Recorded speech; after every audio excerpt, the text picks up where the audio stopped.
and welcome to Spirit Mom. Today at Spirit School, we're going to be discussing an I can't mentality. Now, we've discussed previously, in fact, I started this school with the shadow and then the ego because they are vitally important to know about so that we can catch them in our tracks so they don't stop us in our ascension. One of the main ways they do this is by throwing in I can't attitudes. Now, they stem from shadow fears, but the ego doesn't like to lose, so it's going to establish that as part of the personality. I just can't. Yes, you can. Now, we're going to talk about examples where this comes up specifically in issues for your ascension. So, when it comes to things like meditation and being able to shh the mind, people will say, well, I just can't. I can't. That's just something I can't do. Maybe you can't scale Everest without a ton of effort, but I assure you, you can shh your mind so you can meditate. Is it going to be hard? Yes. Is it going to be hard for long? No. If you can work your way past that I can't attitude for 5 minutes, you can do it. Now, while you're sitting in that 5 minutes, it's going to be screaming, I can't. And then once it starts to see that you're actually doing it, it's going to start panicking. Oh, but maybe the house is burning down. Did you shut off the stove? You better go check the stove. You left it running. Did you leave the front door open? I bet the kids or the dog have escaped. Did you call back your mother? You know what? She's probably really mad at you right now. And it will just really throw down red flags as it starts to panic as it sees that you're about to do it. But as long as we just keep going to that effortless place, it has to be an effortless place and we have to find it. And the ironic part about the effort in finding the effortless place is not lost on me. It is both effort, yet not effort at the same time. Perfect balance. You need to, with ease, silence the mind as it panics. But how you do this, the key to this is do not identify with the panic. Do not hear that voice as your own voice. This is how you accomplish this. That voice is going to go. The chatter is going to happen. What you have to do is detach, okay? Now, if it helps, before you go sit down for a meditation, make sure the stove is off. Make sure the doors are locked. Make sure kids and dogs are secure. If it's calling somebody back, don't worry about that. That's irrelevant for your meditation. Just make sure everything is secure, then go sit and meditate. If you can't leave to meditate for like an hour, that's fine. If you're worried you're going to get lost in the meditation, that's fine. Set a timer. This really helps in the beginning. That way you don't think, oh, I've been lost in nirvana for like an hour and you check and it's been 30 seconds. So what you do is you set a timer, start with 5 minutes, then try 10 minutes the next day. 10 minutes is actually a perfect number. If you want to just jump right into 10, that is perfect amount of time to get into that space.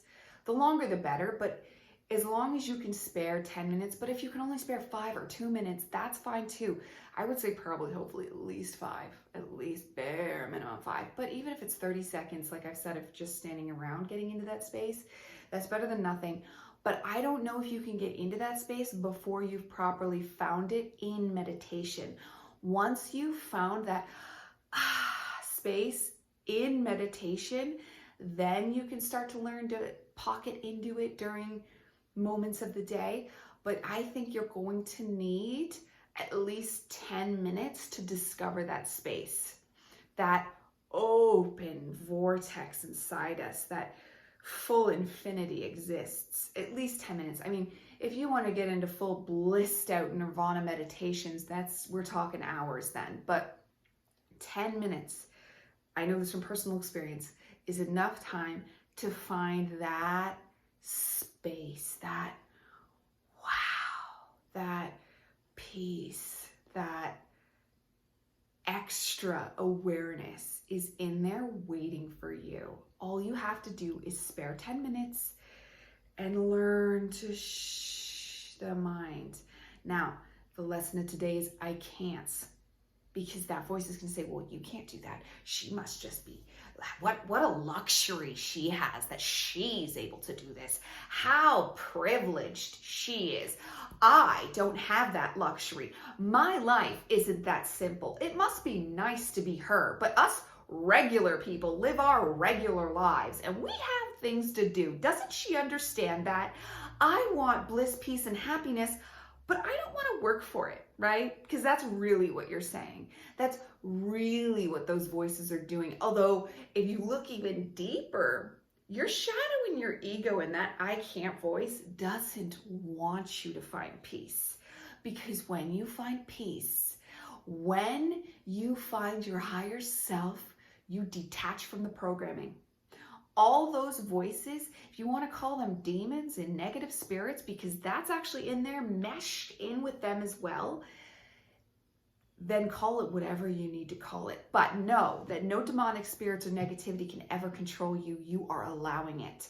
That is your I can't voice. They might be fueling it. They might be throwing in ideas, like maybe it was their idea the kids are running away.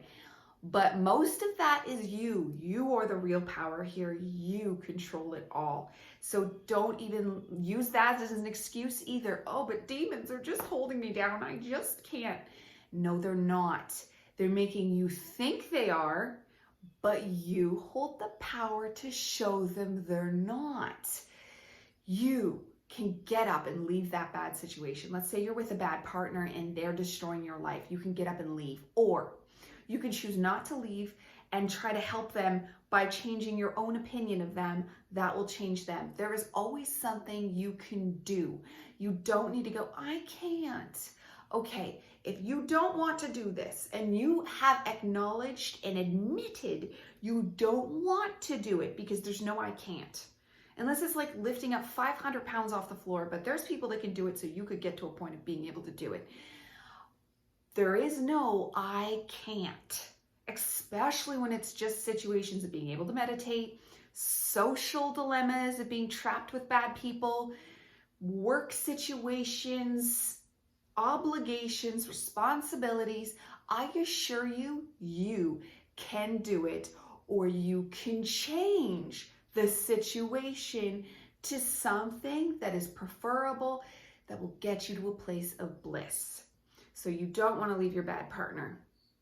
Change your mentality about them then. Start seeing them as a project that you're going to try to cure them. Heal yourself, heal the world. So if you heal you, you'll help heal them. And maybe you'll always be a terrible narcissist, but if you work on healing yourself, you'll get to a point where you can go. Or maybe you'll get to a point where you start to change them. Either way, the situation will get better. Those I can'ts are dragging you back with no logical reason. They'll tell you there's logical reasons, but there's not. Oh, you don't understand. I can't afford to leave. I can't afford to get another job. You don't understand my situation. How could she? I'm shutting you off. I just can't listen. No, that's what they're going to tell you, right? You can do it. You can hear this information and not be triggered. But how do we do this? How? Because the voice might not stop. But what you do is you stop identifying as that voice. Hear him or her go and just, that's interesting. Don't even internally look at it. It'll get smaller and quieter the more we learn not to identify it. To identify as it, or to identify it as anything. Don't give it a title. Don't give it a reason. Even myself, sometimes I'll be doing things, and especially I'll notice if all of a sudden I'm starting to do 5 things at once, which I know that's something I can do, but it's opening a window for frazzledness to come in. So I'm getting the kids ready for this. I'm planning out the schedule for work. I'm thinking of my next episode and what we're going to film about. I'm packing snacks up and unloading the dishwasher at the same time. I'm doing a budget. Oh, I just put in laundry. And downstairs, my daughter's going, Mommy, come here. Mommy, I want to show you something, Mommy. And next thing you know, you're just like, But was that her fault that she's yelling for you to calm down? Or is it because you got too many juggling balls in a row and you were doing good? You were in the flow state. You had it all going. But then you let that voice tell you you're stressed out because of her. It's her fault. How dare she interrupt your important schedule? You're doing important things. Doesn't she know how great you are? And now it's her fault you failed because maybe you dropped something you were doing, and that's just her fault. Her. No. We said this, I think, yesterday. If ever you start to blame, because maybe 5 seconds ago you were a Zen master, but now you've let blame into the story, and because you were so busy, you didn't even acknowledge, because you've gotten good. Let's say you're down the path and you've gotten good at catching that I can't voice or that blaming voice, and you're really good at staying awake. But now you're blaming someone again because it just happened so fast. You've already yelled. Now I've done in anger. What do? We let it go. We let it go. We stop the blaming. We have to let that go. Don't keep identifying with the voice. We don't need to keep identifying with the voice, even if we accidentally did. We just have to surrender. Remember, feel the pain. Don't give it a story. Stop identifying with that voice. It is not you. Even if you accidentally slip up, that's okay. Forgive and move on. Okay, people? You can do this. You can do whatever you want to do.